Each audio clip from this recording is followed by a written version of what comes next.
Behold, my servant whom I uphold, my elect one, in whom my soul delights.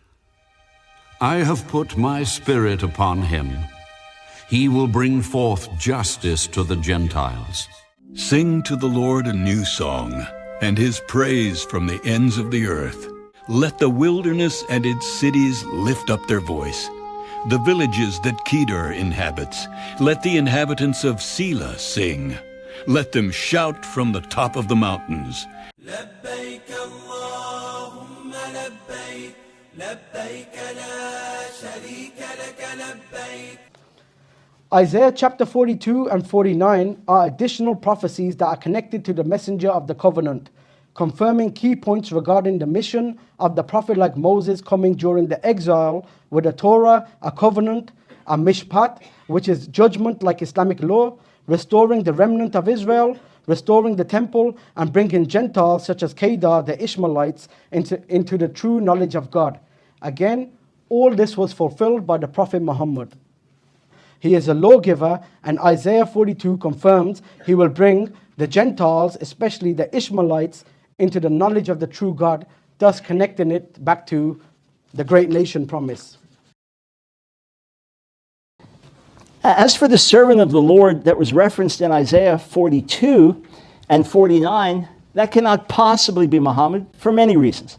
First, as widely recognized by biblical scholars, based on internal evidence, the servant described in Isaiah 42 is the same servant described as in Isaiah 49, which we just heard. He's also described in the 50th chapter and 52:13 through 53:12. So according to these passages, the servant is actually identified with Israel, Isaiah 49:3, because he embodies the nation of Israel. Was Muhammad identified with Israel? No. Was he an Israelite? No. Did he embody the mission of Israel? No. Did he have a primary mission, as Yeshua did, to go to the lost sheep of the house of Israel first and foremost, to regather them? No. Muhammad did not have that mission. Jesus did. But let's take this a little further. According to these prophecies, the servant would stand out a certain way. Would his message go as far as Kedar? Yeah, in other words, to distant lands. But if you go to 49, it says that it will go to Sinim, which according to traditional lexicons was China. Maybe it's a prophecy about Confucius. I mean, it's using the same logic to find Muhammad in 42, because Kedar is mentioned. You might as well make the prophet into Confucius. But we don't even have to be silly with arguments like this, because it tells us that this very servant would be beaten beyond recognition. He would die a violent death. Was Muhammad beaten beyond recognition? No. Did he die a violent death? No. Not only so, it says that he won't retaliate, that he'll lay down his life for those that oppose him. It even says that he won't even put out just a burning wick he won't put out. Muhammad, according to tradition, was a mighty warrior, was a conqueror. He was not the lamb that laid down his life. He was not the one who died a violent death and rose from the dead. Yet according to these passages, Isaiah 42, Isaiah 49, Isaiah 50, Isaiah 52:13 to 53:12, these are descriptions of the servant. There's no ambiguity here whatsoever. What are you going to do? Reload. He was a lawgiver. Moreover, this prophet is referred to as the messenger of the covenant in Isaiah chapter 42, Malachi chapter 3. Moreover, Isaiah chapter 42 tells you that he will be a lawgiver. Then he says the servant of the Lord can't be Muhammad, because in Isaiah 53, the servant dies. Actually, Isaiah chapter 40 to 43 to 53 is speaking about two servants. It's speaking about the suffering servant, which is Israel, and then it's talking about a deliverer. And I'll give these passages. Moreover, even the Jews and many scholars don't take Isaiah 53 as speaking of the same person as Isaiah 42. And even the Targum interprets it in a way of the suffering Israel and a deliverer who they say is the Messiah, because that's there from Isaiah 40 to 53. Did he have a primary mission to Israel? Read Surah 2, ayah number 40. He came to renew the covenant with Israel. The servant would go to China. Well, guess what? The Muslims in the 7th century reached from the border of China to France. And wherever the servant's mission goes, the primary people who should come into the knowledge of God are the Ishmaelites, So who brought the Ishmaelites from idol worship? It was the Muslims, and Dr. Brown admits this in his book, which I can quote. And as for Isaiah 42, 49, 50, and then 52:13 to 53:12, in point of fact, they speak of one and the same servant. The servant of 49 is rejected by his own people, yet becomes a light to his nation. That is the servant who is beaten by his own people in 50, who dies for his own people in 53, and rises from the dead. And who is that? Muhammad? No. Jesus, the Lord. Thank you. All right, everyone, chill. So Dr. Brown can tell us which servant of Isaiah 42 brought the Ishmaelites from idol worship. Please answer that. And I will quote a text from the Quran. You don't have to accept the Quran as the word of God, but as a 7th century document, you have to realize that it speaks about what's going on in Arabia. In the Quran, the pagan Arabs are boasting that is our God's better or is Jesus better. So much for a light to the Gentiles, which includes Ishmael. As for Jesus bringing many Israelites to the faith, yeah, through history, thank God. Many have come to Jesus. In fact, probably more Muslims have come to faith in Jesus in the last 50 years than in the previous 1400. So wonderful things are happening, which is a great causing of rejoicing. And Dr. Brown, he quoted Isaiah chapter 53 in the rebuttals. That servant has to come at the end of an exile or during an exile period, because Isaiah chapter 40 tells us Jerusalem's exile is about to end, so it cannot be Jesus, who was in the land at the time before the exile. Now, regarding Dr. Brown's point that the servant of Isaiah 42 is the same as Isaiah 49, 50, and 53, and he said, I believe he said all the scholars say this, he's actually wrong on that.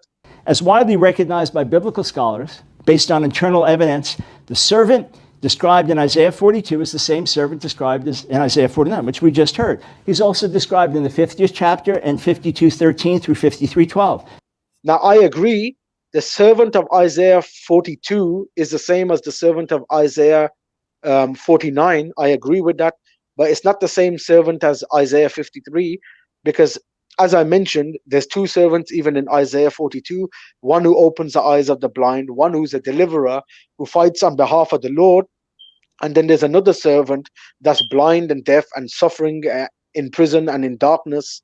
So that's referring to Bani Israel. So that's Isaiah 53 speaking about that servant who's suffering, but Isaiah 42 and 49 is speaking about the servant who's the deliverer. Now, to prove this as well, that they're not the same servant, look at this. The Jewish Study Bible mentions that the identification of the servant in Isaiah 42 is hotly debated. One of the possibilities includes Cyrus, who's a Gentile. And this was according to Sadia Gaon, who was a famous a Jewish rabbi who I think he was the first one to translate the Torah into Arabic. He's called Sadia al-Fayumi in Arabic sources, I think. Yeah, so he understood this as speaking about Cyrus, but the same Sadia Gaon understood Isaiah 53 as speaking about Jeremiah. So two different servants. Just to bring somebody more modern and academic, Joseph Blenkinsop, who Dr. Brown quotes in his own book, he suggests that Isaiah 42 might be speaking about Cyrus, but I guarantee you Blenkinsop ain't saying that Cyrus was the servant of Isaiah 53. So scholars don't agree that it's speaking about the same servant, all these chapters. Now, I'll prove this further. Now, he said that the servant is identified as Israel in Isaiah chapter 49. The servant is actually identified with Israel. Many scholars, academic scholars, say that this was a gloss, like we say about Genesis 22, that Isaac's name was added to the text, where the text clearly says firstborn son, or only begotten son. Isaiah 49:3, Howard M. Teeple writes, the term Israel in Isaiah 49:3 is a later gloss. And then he gives these reasons, like the Septuagint of Isaiah 42, they add Jacob and Israel to identify the servant in Isaiah 42. So they were adding names. And then he mentions other scholars who say that another reason that they know that the word Israel was added into the Isaiah 49:3 is because it breaks up the pattern of the Hebrew.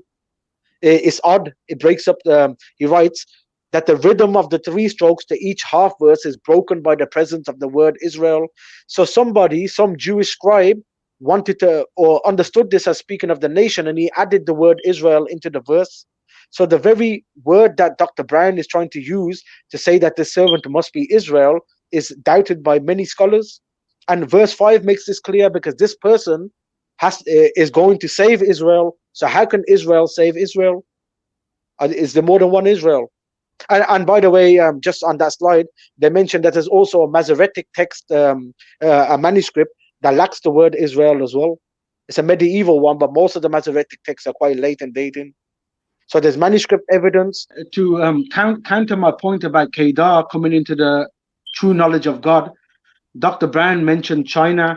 Would his message go as far as Kedar? Yeah, in other words, to distant lands. But if you go to 49, it says that it will go to Sinim, which according to traditional lexicons was China. So will there be a prophet like Confucius, for example?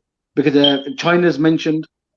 But the thing is, the first thing is regarding Sinim, not every scholar understands that as speaking about China. Some understand that as about Egypt and other places. Nevertheless, the context is completely different to Isaiah 42. So Isaiah 42 speaks about Kedar praising the true God on mountains. In other words, coming into the true knowledge of God. That's not what this text says about China. Let's go with his interpretation, China. So Isaiah chapter 49, verse number 8 says that this servant will restore the land and to make them inherit the desolate heritages. So the children of Israel will be allowed back in the land because it was desolate. And then it goes on to say that basically the route will be cleared. Remember, prepared away in the desert in Isaiah 40.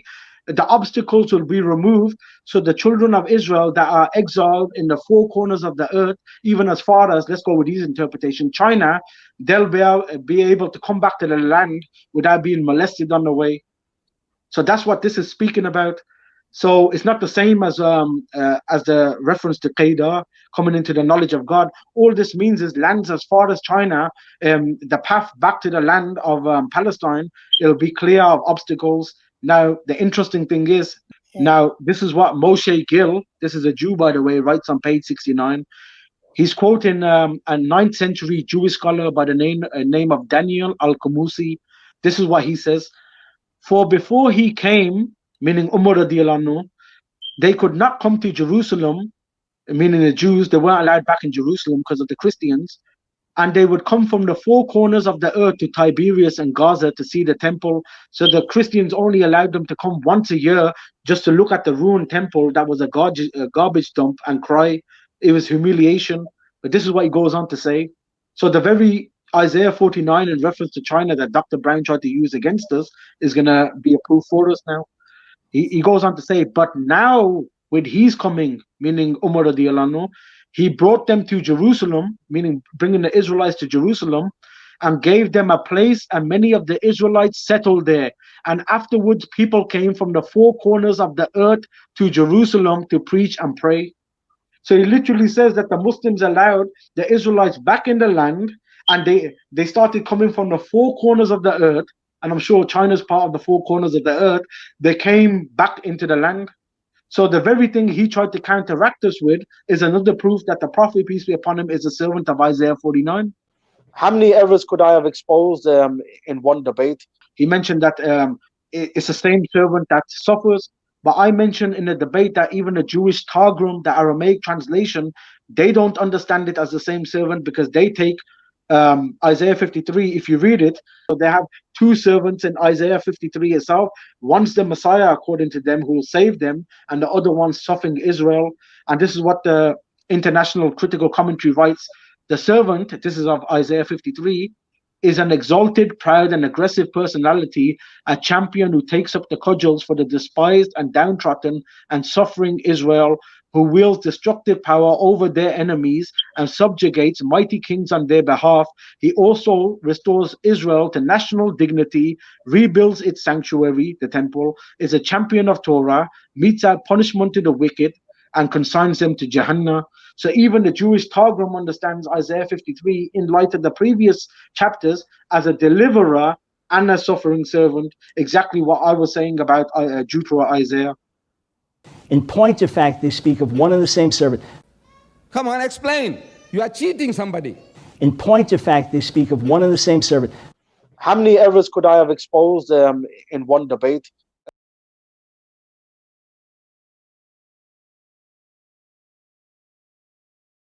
This is what happens. Allah describes it to us in the Holy Quran. بَلْ نَقْذِفُ بِالْحَقِّ عَلَى الْبَاطِلِ. When truth is hurled against falsehood, it knocks out its brains. Cowabunga. قل يا أهل الكتاب لا تغلوا في دينكم غير الحق ولا تتبعوا أهواء قوم قد ضلوا من قبل وأضلوا كثيرا وضلوا عن سواء السبيل.